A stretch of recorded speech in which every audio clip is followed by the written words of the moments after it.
up, guys? This is my 2013 Mercedes C63 Amg. I've had the car for a few weeks now, so I thought I'd give you guys a little bit of a first impression, what I absolutely love about the car, what I don't like so much, just in the past few weeks of owning it. So I guess we'll start with the thing I love the most about this car is the styling. I think Mercedes did an amazing job on the styling of these cars, especially the 2012, 2013 models. Those were definitely my favorite years. The front end just looks really angry. The headlights look so mean, and it's just really aggressive, a really aggressive front end. You have the big fender flares with the 5-spoke premium AMG wheels and the big red AMG brake calipers. And then moving around to the back, you have the 4 AMG exhaust pipes, which sound absolutely amazing. They have a really nice grumble to them.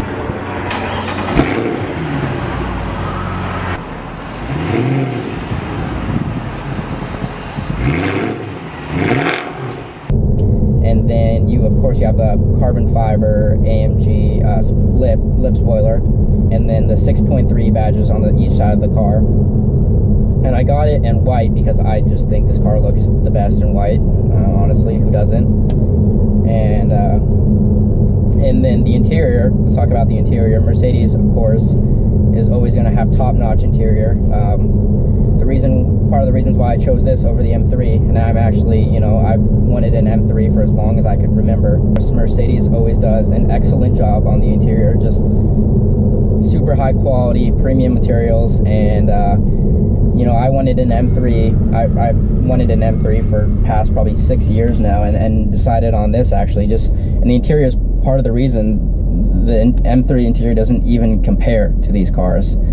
You have the Alcantara and leather wrapped steering wheel with the aluminum paddle shifters, the Alcantara and leather sport seats, the aluminum trim all over the inside of the car, and it just looks well put together. And the inside of the car it's a 2013, but the previous owner took really good care of it.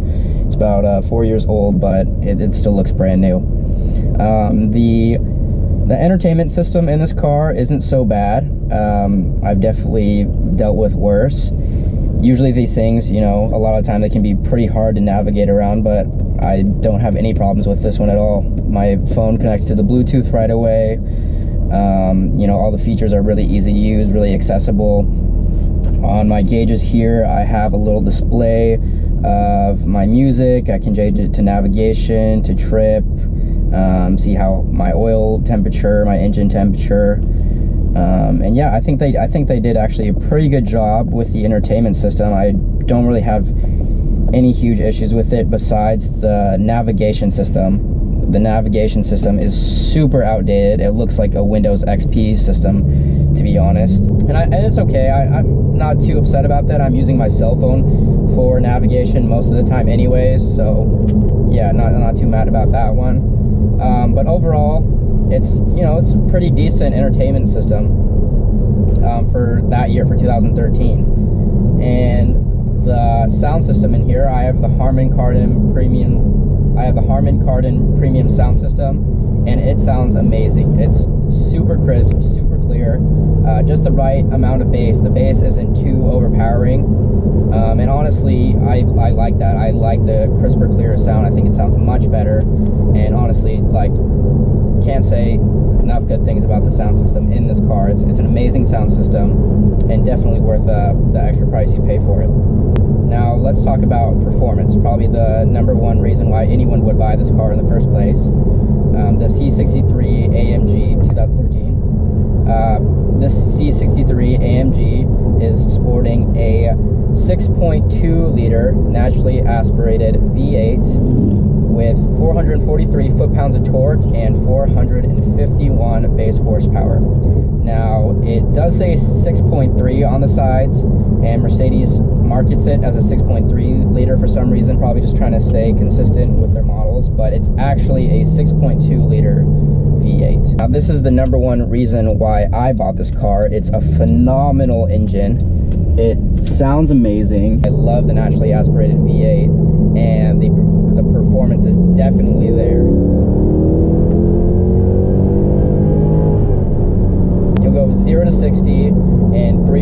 7 seconds. That is fast. And this thing just pulls like a beast. Part of the reason why I chose this over the M3 as well is just the engine. The engine it just feels a lot more powerful in this car. Now they're both naturally aspirated V8s, but I believe this one has about 37 more horsepower and just blows the M3 out of the water again with the torque numbers. Now, my biggest gripe about this car, and the only one I can really think of right now, is the transmission.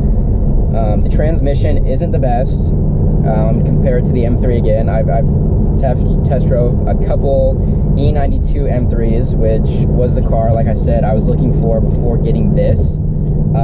And the M3 transmission feels a lot better. It's the dual clutch transmission that I drove only the ones with paddle shifters, but it shifts so fast and so smooth. And this car, the transmission, you know, it's not horrible, but it doesn't shift nearly as fast as the E92 M3, and it's just a lot jerkier. It's not as fast, and it feels a little bit clunky. It'll kind of throw you in your seat when you don't want it to, and it just doesn't shift as fast as you quite want it to. But and you know, the transmission, it's honestly, it's not the best transmission, but it's definitely not a deal breaker. It's still an amazing car to drive. And honestly, I got used to the transmission real fast. Now, I only drive this car in either manual mode or Sport Plus mode. There's also the Sport mode and the Comfort mode. But the Comfort mode, it feels a little bit laggy. The throttle is a little bit laggy. You'll hit the throttle and the power's not there for a few seconds, which is what Comfort mode is for. But sometimes if you hit the throttle and you gotta wait a few seconds and then the power comes in, if you're trying to switch lanes or whatever. So I'm not a huge fan of that. I like the instant throttle response, so I drive it 100% in Sport Plus mode or manual mode. Now, of course, the M3 beats this car around the corners. The handling isn't bad on this car at all, but the M3 suspension is just a little bit better around the corners. Overall, this car is a fantastic daily driver. It's been, it's only been a few weeks, but I have really no complaints so far, except the transmission. But even that, I never think about on a day-to-day basis. It's just, I think it's a great bang for your buck. These 2013 C63 Amgs could probably be picked up for around 30 to 40K in pretty decent condition. Mine was in perfect condition when I found it. I looked for quite a while, actually, and up here in Portland, they're a little bit hard to come by in decent condition. So I found one on Seattle and instantly made the drive up there to pick it up. Now, I do have plans to eventually add more power to this car.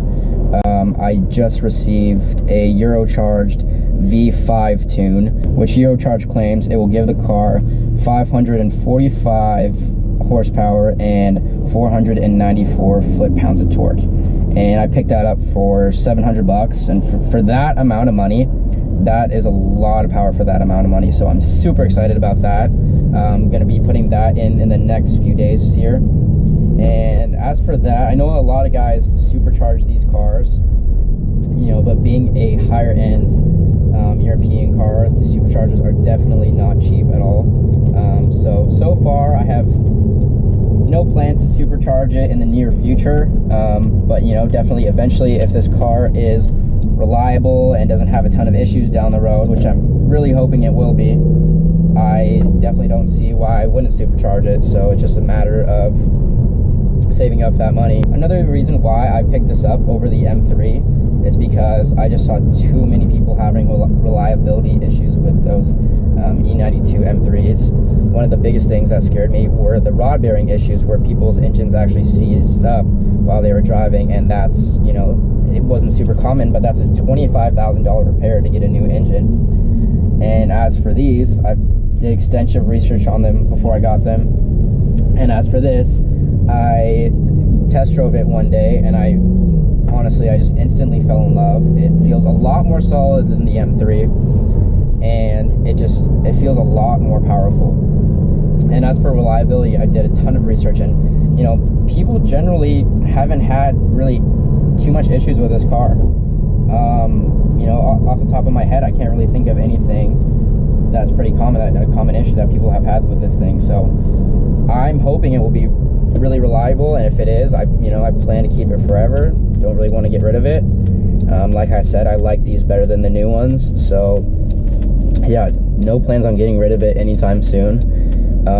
This will be my daily driver for the next few years until I feel like getting something else. But I came to this is my first this is my first higher end car. I actually came from a Civic Si before this, an RX-8, and a 1980 BMW 633 CSI. So this is my first pretty nice car actually, and I'm absolutely in love with it. It's a fantastic daily driver, and I think it's just the perfect combination of a sports car with comfortability to it as well.